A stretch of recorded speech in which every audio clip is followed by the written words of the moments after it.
आज हम कंटिन्यू करने वाले हैं 11th क्लास का first chapter the living world. ये वीडियो सेकंड और लास्ट पार्ट है इस चैप्टर का। चलिए स्टार्ट करते हैं हम नेक्स्ट टॉपिक, टैक्सोनॉमिक कैटेगरीज। मतलब वो कैटेगरीज जिनमें हम ऑर्गेनिज्म्स को क्लासिफाई करते हैं। साइंटिस्ट्स कैसे ऑर्गेनिज्म को क्लासिफाई करते हैं, ये पिछले वीडियो में मैंने आपको बताया था कि जिन ऑर्गेनिज्म के कैरेक्टर्स मैच करते हैं साइंटिस्ट उन्हें एक कैटेगरी में डाल देते हैं। अब इन अलग अलग कैटेगरीज को अलग अलग नाम दिए गए, किंगडम, फाइलम या division, class, order, family, genus और स्पीशीज। अब ध्यान से सुनिएगा, इन कैटेगरीज को हम साइंटिफिकली टैक्सा बोलते हैं और हर एक कैटेगरी यानी टैक्सा का सिंगुलर होता है टैक्सॉन। यानी किंगडम भी एक टैक्सॉन है, ऑर्डर, जीनस, ये सब एक एक टैक्सॉन है। क्लियर?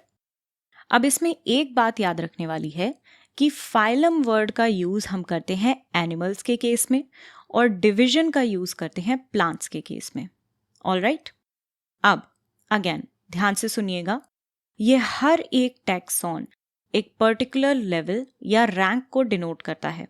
जैसे वीडियो गेम में लेवल्स होते हैं ना, वैसे ही अब जैसे इन सभी कैटेगरीज या टैक्सा में से अगर हम टैक्सॉन किंगडम की बात करें तो ये एक बड़ा लेवल है। जितने भी एनिमल्स हैं वो सब के सब किंगडम एनिमेलिया में रखे जाते हैं। फिर जैसे जैसे हम किंगडम से फाइलम फिर जीनस स्पीशीज की तरफ बढ़ते हैं तो ये लेवल्स छोटे होते जाते हैं, फिर इनमें कम ऑर्गेनिजम्स आते हैं।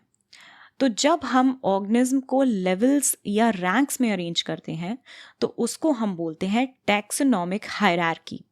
हायरार्की मतलब किसी भी चीज को लेवल्स या रैंक्स में अरेंज करना। चलिए इसे थोड़ा और क्लियरली समझते हैं एक एग्जाम्पल लेके। एग्जाम्पल लेंगे लायन का। अगर मैं आपसे पूछूं कि लायन का साइंटिफिक नेम क्या है? Panthera leo. पैंथेरा इसका जीनस है और लियो स्पीशीज। अब ये साइंटिफिक नेम मैंने टाइप किया है इसलिए इटैलिक्स में टाइप किया है। अगर ये हाथ से लिखा होता तो जीनस और स्पीशीज को सेपरेटली अंडरलाइन किया होता। ये सब हम लास्ट वीडियो में डिस्कस कर चुके हैं, राइट? नाउ अगर मैं आपसे बोलूं कि मुझे लायन यानी पैंथेरा लियो का क्लासिफिकेशन बताइए तो आप क्या जवाब देंगे?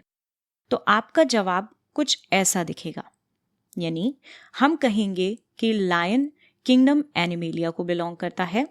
किंगडम एनिमेलिया जिसमें सारे के सारे एनिमल्स आते हैं। प्लांट्स का अगर हम क्लासिफिकेशन लिखेंगे तो उसमें हम किंगडम एनिमेलिया की जगह किंगडम प्लांटे लिखेंगे।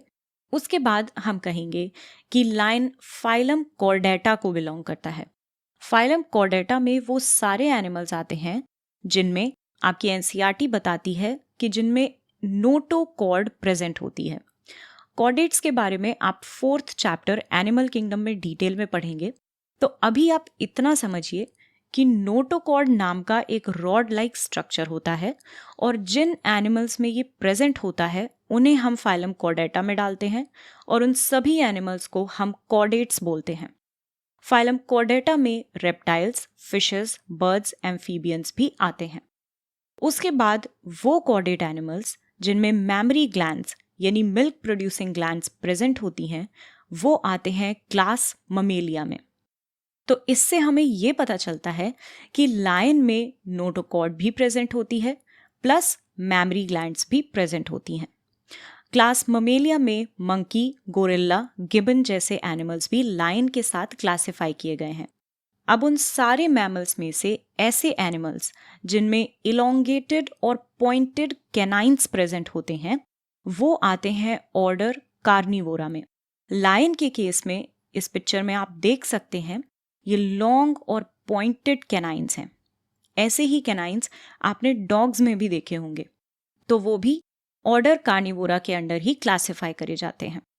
उसके बाद हम कहते हैं कि वो सारे एनिमल्स जो कार्निवोरा में हैं उनमें से हमने देखा कि इनमें से किनका फर पैटर्न एक सा है।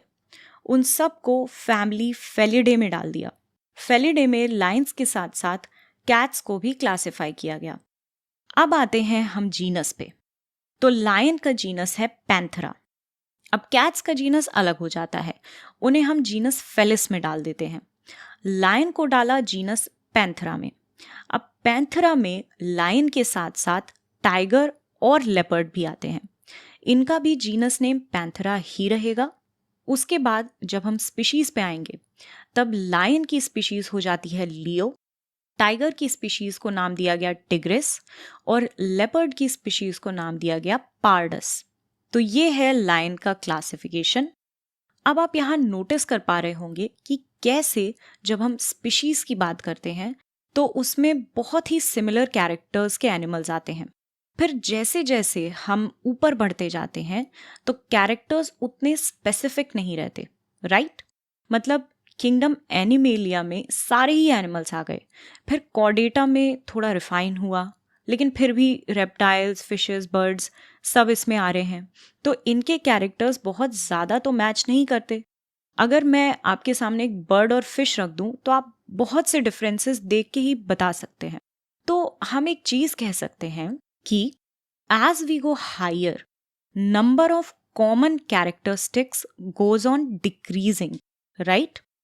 और lower the taxa, more the characteristics that the members within the taxon share। यानी जैसे जैसे हम स्पीशीज की तरफ बढ़ते जाएंगे वैसे वैसे कॉमन कैरेक्टर्स बढ़ते जाएंगे। अब अभी जो हमने लायन का क्लासिफिकेशन डिस्कस किया वो आपकी एनसीईआरटी में ही दिया हुआ है। जब आप इस वीडियो को देखने के बाद टैक्सोनॉमिक कैटेगरीज वाला टॉपिक पढ़ोगे तो आपको मिल जाएगा। इसी के साथ साथ एनसीईआरटी ने प्लांट का भी एक एग्जाम्पल दिया हुआ है, तो चलिए उसको भी फटाफट से डिस्कस कर लेते हैं।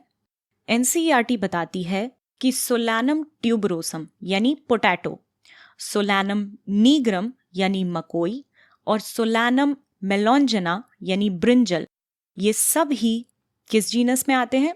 जीनस सोलैनम में। अब सोलैनम जीनस के साथ साथ ही जीनस पेटूनिया और जीनस धतूरा भी फैमिली सोलनेसी का पार्ट है, और फैमिली सोलनेसी और फैमिली कॉन्वोल्वुलेसी ऑर्डर पॉलीमोनियल्स के अंडर आते हैं।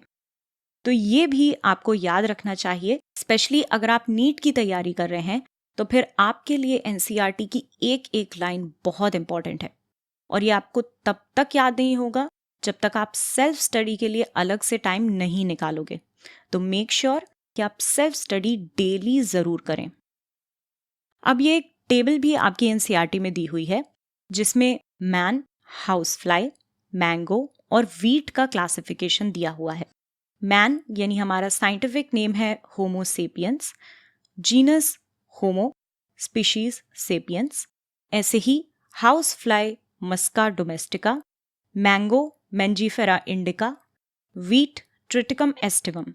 ये टेबल बहुत ही इंपॉर्टेंट है, नीट के लिए भी बहुत इंपॉर्टेंट है, तो इसको तो आप बहुत ही अच्छे से याद कर लीजिएगा।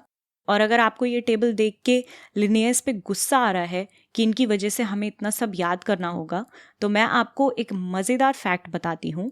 ये आपके एनसीईआरटी में नहीं दिया हुआ है, लेकिन लिनियस के बाइनोमियल नॉमेनक्लेचर देने से पहले टोमेटो का साइंटिफिक नेम ये था, सोलैनम कॉले इनर्मी अर्बेसियो फॉलिस पिनाटिस इंसिसिस रेसिमस सिंप्लिसिबस।